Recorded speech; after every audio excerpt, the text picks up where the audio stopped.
Bismillahirrahmanirrahim. Assalamu alaikum to class. Welcome to the online class of English. So as you all know, in our previous lecture we have completed the question answers of lesson number 7, Our Village, and today we are going to do a little page that left in our workbook. After it we have completed our first term syllabus. So this is page number 23. Here is a small activity. Page number 23 पे एक छोटी सी activity है to class जो कि हमने करनी है. लिखा हुआ है tick the things which you smell in the market.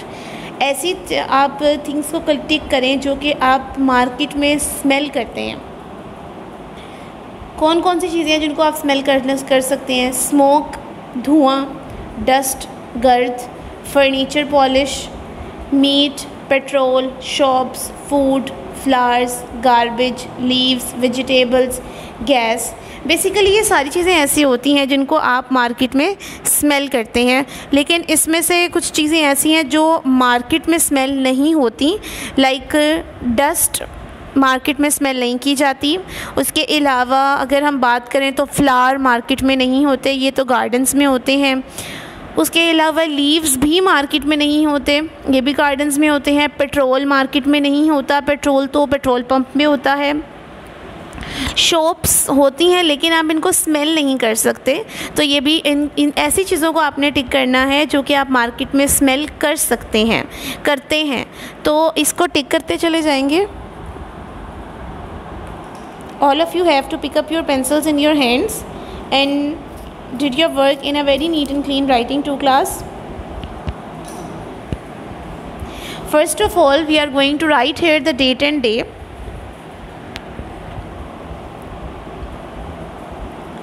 So the date today is 13th August.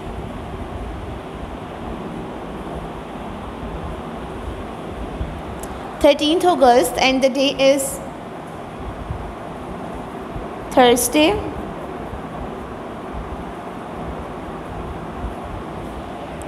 Like this. Okay, after this हमने टिक करना है जिन चीज़ों को हम मार्केट में स्मेल कर सकते हैं. Furniture polish, meat, garbage, vegetables, food. इन चीज़ों को हम मार्केट में स्मेल कर सकते हैं, लेकिन हम लीव्स को नहीं कर सकते, फ्लावर को नहीं कर सकते, शॉप स्मेल नहीं होती, पेट्रोल को नहीं कर सकते, स्मोक को नहीं कर सकते, डस्ट को नहीं कर सकते, गैस को नहीं कर सकते. ये चीज़ें मार्केट में नहीं होती. ओके, नाउ लिखा हुआ है make a list of the things that smell good and those bad smell. आपने वो दो लिस्टें बना देनी हैं. गुड स्मेल की यहाँ पे गुड स्मेल्स लिख देनी है और बैड स्मेल की यहाँ पे बैड स्मेल लिख देनी है, इधर से देख कर. अच्छा, फ्लावर्स गुड स्मेल के होते हैं, गार्बेज बैड स्मेल की होती है. चलिए जी स्टार्ट करते हैं. स्मोक, धुआं, बैड स्मेल में आता है. SMOKE, smoke. Dust bad smell में आ जाती है. DUST, dust. Furniture polish good smell में आ जाती है. Furniture polish. आप स्पेलिंग जो है वो ऊपर से देखकर लिख सकते हैं. Petrol good smell, it's not a bad smell.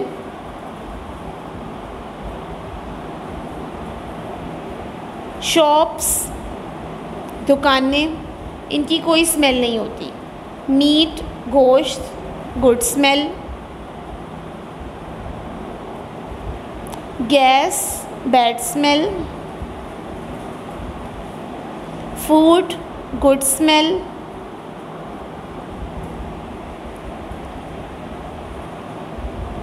Garbage हो गया. वेजिटेबल्स, लीव्स,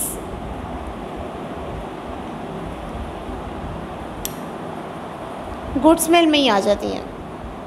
बस इतनी सी जगह थी, हमने इतना मेंशन कर दिया. Furniture polish, petrol, meat, food, smoke, dust, gas. Okay, garbage वैसे यहाँ पे ऑलरेडी लिखा हुआ है इसलिए हम इसको नहीं लिख रहे. शॉप्स लिख देते हैं यहाँ पे. वैसे शॉप्स की कोई स्मेल नहीं होती, so we have write it over bad smell. Okay, this is it. We have complete page number 23 that is left, and now we are going to complete the reading of our lesson number 7, and also we have exercise of lesson number 7. ये भी हमने complete करनी है आज. Okay, reading पहले complete कर लेते हैं.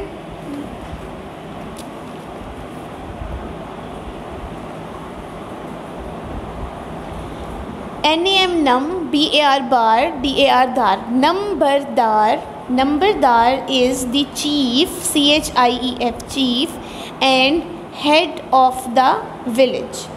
नंबरदार सरबराह होता है गांव का. All the people of the village protect him and obey his order. Respect him. Respect का मतलब होता है इज़्ज़त करना. तमाम लोग गांव के उनकी इज़्ज़त करते हैं. एंड ओबे, और हुक्म मानते हैं. हिज ऑर्डर, उसके सारे हुक्म को मानते हैं. He has the authority to settle disputes. उसको झगड़ों को ख़त्म करने की हाकमियत उसकी होती है कि वो झगड़ों को ख़त्म करवाता है. ही ऑलवेज़, ALWAYS, ऑलवेज़, हमेशा. हेल्प्स दी पुअर, वो हमेशा गरीबों की मदद करता है. एंड फेवर्स देम, और उनकी तरफदारी करता है. दी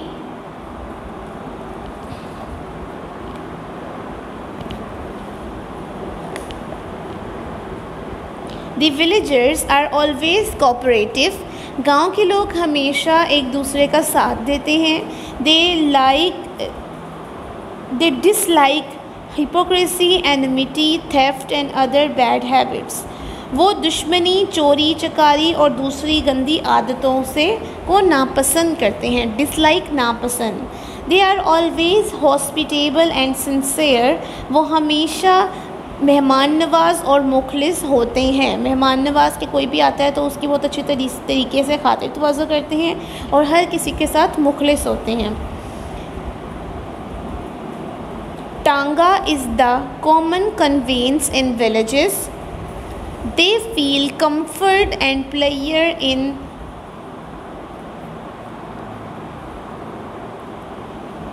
sitting a tonga. एक टोंगा में बैठने के लिए लोग बहुत ही ज़्यादा सुकून और खुशी महसूस करते हैं, और ये गांव की एक बहुत ही आम सवारी है. कन्वेंस, सवारी.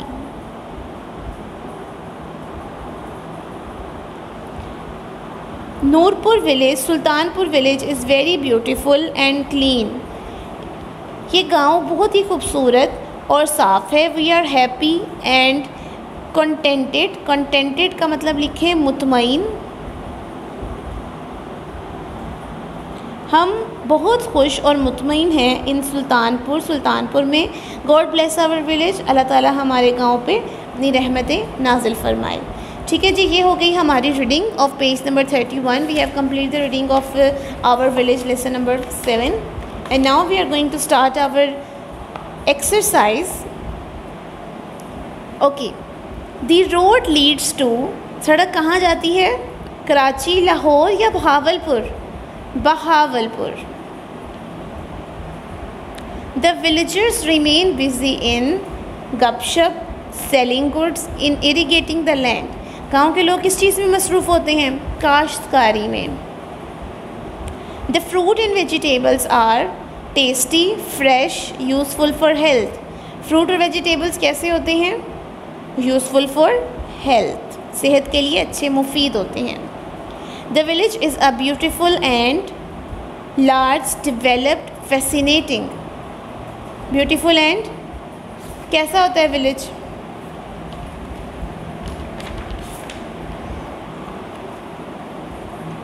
देखते हैं यहाँ पर कहाँ पे लिखा हुआ है. There is a vast and beautiful mosque in our village.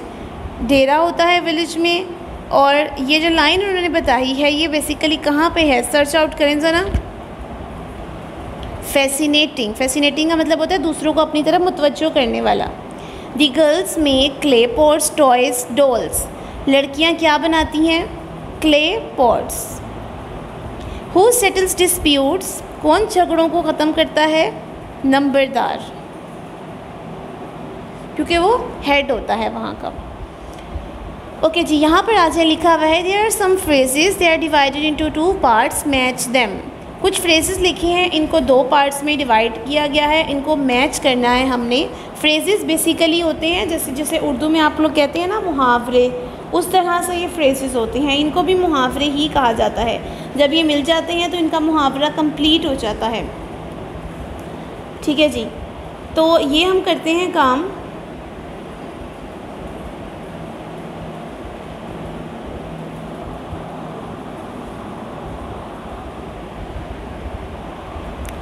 By and by.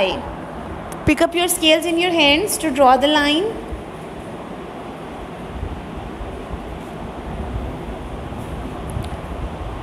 So far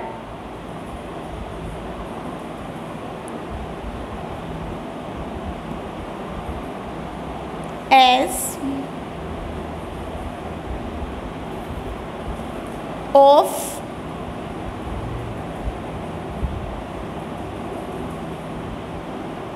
cats and dogs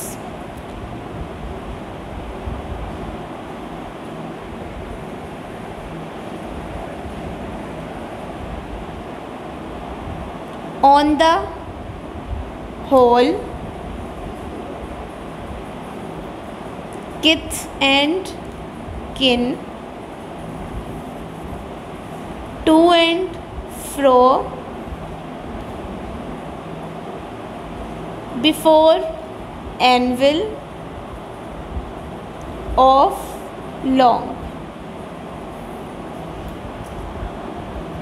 This is it.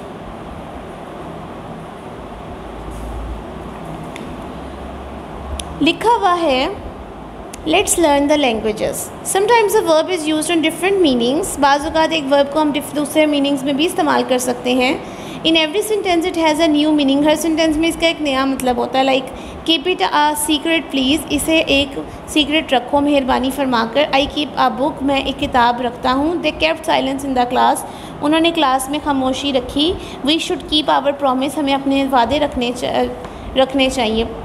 इस तरह का मतलब ये जो कीप है ना, ये डिफरेंट वर्ड से प्रोनाउंस हो सकता है। Work in 3 groups. The first group will mention about the trees found in the villages.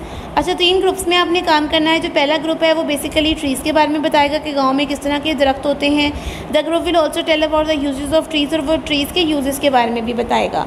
Second group will relate the names of the vegetables and fruits produced and grown in the village. दूसरा group जो होगा वो vegetables और fruits के बारे में बताएगा जो कि विलेज में मौजूद होते हैं। Third group will count up the good qualities of the farmers and likings and dislikings. और जो तीसरा ग्रुप होगा वो फार्मर्स की गुड क्वालिटीज़, लाइकिंग और डिसलाइकिंग्स के बारे में बताएगा कि किसान कैसे, उनमें क्या क्या अच्छी खसूसियात होती हैं, उनमें उनकी पसंद की चीज़ें क्या होती हैं, उनकी नापसंद की चीज़ें क्या होती हैं। The rest will note the things in their notebooks, और बाकी सब इन सब चीज़ों को अपनी नोटबुक्स में लिखेंगे। बहुत इंटरेस्टिंग एक्टिविटी है ये। आप अपने बहन भाइयों के साथ भी कर सकते हैं, आप अपने कज़न्स के साथ भी कर सकते हैं, आप अपने पेरेंट्स के साथ भी कर सकते हैं। तो 2 क्लास ही आप खुद भी कर सकते हैं। ओके, यहाँ पर लिखा हुआ है draw a picture of a village if you can. यहाँ पर आपने इस बॉक्स में एक पिक्चर बनानी है विलेज की, एक गांव की पिक्चर बनानी है। बेसिकली ये आपका होमवर्क है 2 क्लास। आपने यहाँ पे एक बहुत ही खूबसूरत गांव की पिक्चर बनानी है। आप यहाँ से देखकर भी बना सकते हैं। ये वाली पिक्चर बहुत इंटरेस्टिंग है, ये भी बना सकते हैं आप। ये भी पिक्चर बना सकते हैं। इसके अलावा आप ये वाली पिक्चर भी बना सकते हैं। ये 3 पिक्चर्स हैं और this is the most easiest picture. ये बहुत आसान और बहुत इंटरेस्टिंग पिक्चर है। आप ये पिक्चर भी बना सकते हैं, और इससे भी आसान अगर आपको आती है आप वो भी यहाँ पर ड्रॉ कर सकते हैं। This is your homework.